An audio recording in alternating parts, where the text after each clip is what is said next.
वो रात थोड़ी अलग थी। बादल गरज रहे थे, बिजली चमक रही थी और मैं अकेली अपने पुराने घर में थी। माँ पापा बाहर गए थे और पहली बार मुझे अकेले रहना पड़ा था, लेकिन मुझे क्या पता था उस रात मेरी जिंदगी बदलने वाली है। वो मेरा बचपन का दोस्त था, आरव, वही आरव जो अब पहले जैसा नहीं रहा था। अब उसमें एक मर्दाना आकर्षण था, उसकी आंखों में गहराई थी और उसकी नज़रों में कुछ ऐसा था जो सीधे दिल में उतर जाता था।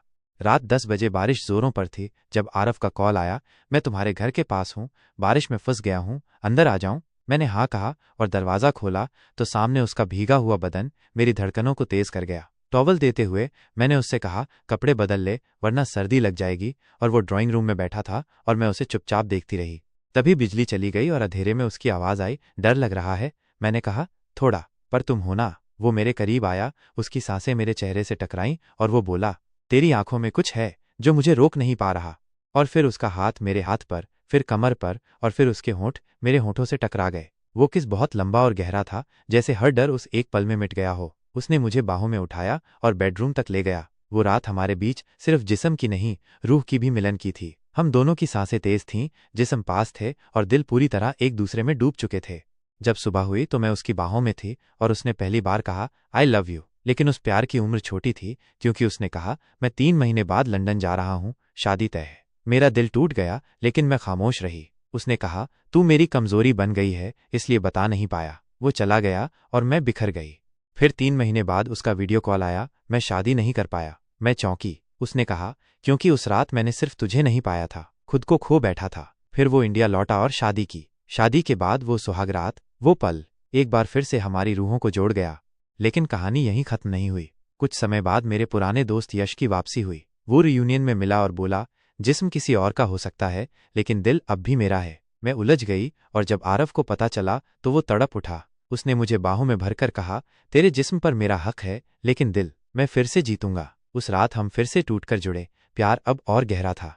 लेकिन यश ने फिर कोशिश की मुझे छूने की। तभी आरव आया और उसका कॉलर पकड़कर बोला, जिसे तू अधूरा छोड़ गया था वो अब मेरी रूह है, अगली बार देखा तो आंखें निकाल दूंगा। उस रात मैंने आरव से कहा, मुझे किसी और की तलाश थी ही नहीं, बस तुझसे यकीन चाहिए था। उसने मुझे बाहों में भर लिया और कहा, अब तुझ पर किसी का साया भी पड़ा तो जला दूंगा। वो रात प्यार की नहीं, जुनून की थी, जिसमें सिर्फ हमारी सांसें थीं और वो एहसास कि अब ये रिश्ता सिर्फ जिस्मों का नहीं, रूहों का बंधन बन चुका है।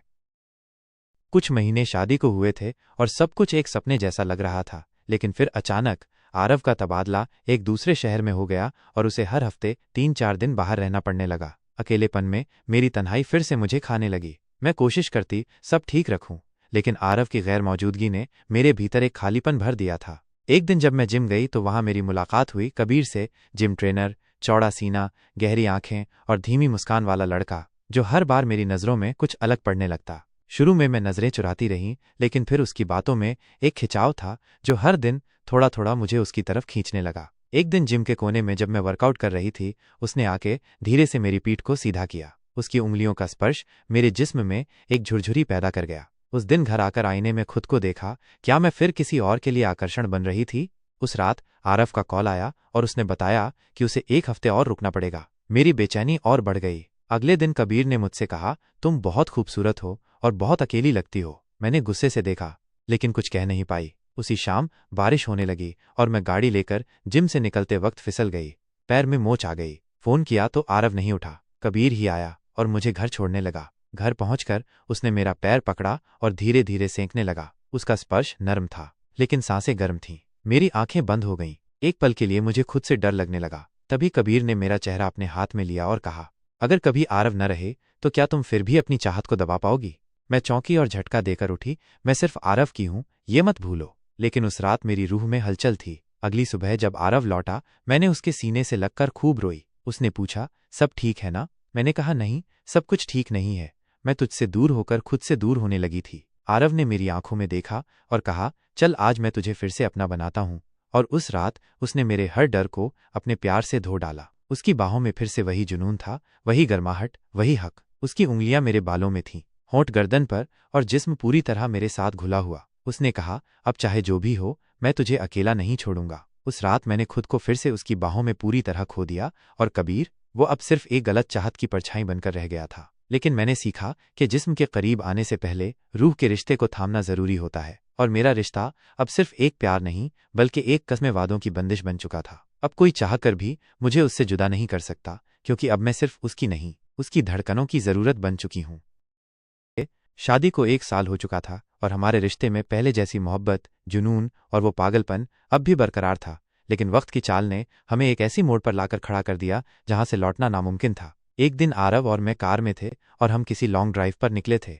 रास्ते में हंसते बोलते अचानक एक ट्रक ने हमारी कार को जोर से टक्कर मार दी। जब मेरी आंखें खुलीं तो अस्पताल था और हर तरफ खून की बू थी। मैं तड़प कर उठी और बस एक ही नाम लिया, माइनस आरव। डॉक्टर ने बताया कि एक्सीडेंट में उसका सिर बहुत गहरी चोट खा चुका है और अब वो कोमा में है।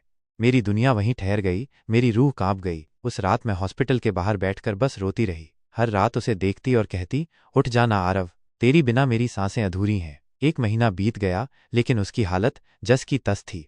तभी उसी अस्पताल में मेरी मुलाकात एक लड़की से हुई, सिया, जो खुद नर्स थी, लेकिन धीरे धीरे वो मेरे आसपास ज्यादा रहने लगी। कभी चाय लाती, कभी मुझे समझाती, लेकिन मुझे उसके आंखों में कुछ और दिखता था। एक दिन मैंने उसे आरव की तरफ बेहद अजीब नजरों से देखते हुए पकड़ लिया और उसी शाम मुझे पता चला कि सिया और आरव की पहले भी जान पहचान थी जब वो लंदन में था। मेरा दिमाग घूम गया। मैंने जब उससे पूछा तो उसने मुस्कुराकर कहा, हाँ, मैं आरव से प्यार करती थी और आज भी करती हूँ। मैंने गुस्से में कहा, वो मेरा पति है, तो उसने जवाब दिया, लेकिन उसकी रूह अभी तक मेरे साथ जुड़ी है। मैं हिल गई। क्या आरव ने मुझसे कुछ छुपाया था? क्या उसका अतीत अब मेरे वर्तमान को निगलने वाला था?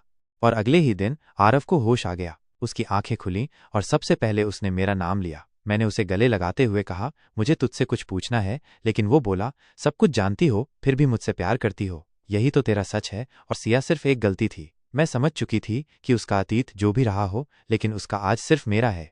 उस रात हम अस्पताल के प्राइवेट रूम में थे और उसने मेरा हाथ थामकर कहा, आज तू फिर से मुझे जीने की वजह बनाकर आई है। फिर उसने मेरी मांग में सिंदूर भरा और मेरे माथे को चूमा। हम फिर से एक हो चुके थे, टूटी सांसों, बिखरी यादों और सच्चे इश्क के साथ। और सिया, वो चुपचाप अस्पताल छोड़कर चली गई, क्योंकि मोहब्बत जब वाकई सच्ची हो तो हार कर भी सामने वाले की खुशी में मुस्कुराना ही उसका अंजाम होता है।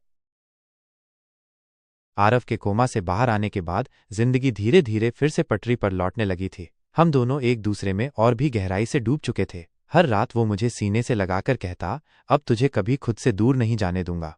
एक दिन मैं अचानक बहुत थकान महसूस करने लगी। कुछ दिन बीत गए और फिर डॉक्टर से मिलने गई तो जो खबर मुझे मिली उसने मेरी आंखों को भर दिया। मैं माँ बनने वाली थी। मैं घर लौटी तो आरव सोफे पर बैठा था। मैंने जाकर धीरे से उसका हाथ पकड़ा और उसके सीने से लगकर कहा, अब हम 3 होने वाले हैं। उसकी आंखें भर आईं और वो मुझे बाहों में उठाकर बोला, तूने आज मुझे जिंदगी का सबसे हसीन तोहफा दिया है।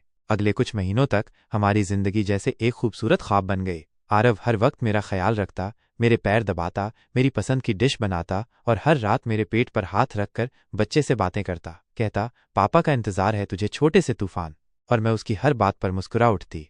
एक दिन आरव ने मेरे लिए एक छोटा सा कमरा सजाया, बच्चों की कहानियों वाले वॉलपेपर, हल्की नीली लाइट और बीच में एक नन्हा सा झूला। मैंने उस रात आरव को कसकर गले लगाया और हम दोनों एक बार फिर प्यार में पूरी तरह खो गए। उस रात का प्यार पहले से कहीं ज्यादा नर्म, गहरा और संजीदा था, जैसे हमारा हर स्पर्श अब सिर्फ मोहब्बत नहीं, जिंदगी को छू रहा हो। 9 महीने ऐसे बीत गए जैसे पलक झपकते और वो दिन आ गया जब मुझे लेबर पेन शुरू हुआ। आरव मेरे साथ हॉस्पिटल भागा, मेरा हाथ कसकर पकड़ रखा था। मैं दर्द में थी, लेकिन उसकी आंखें मेरी ताकत बनी हुई थीं।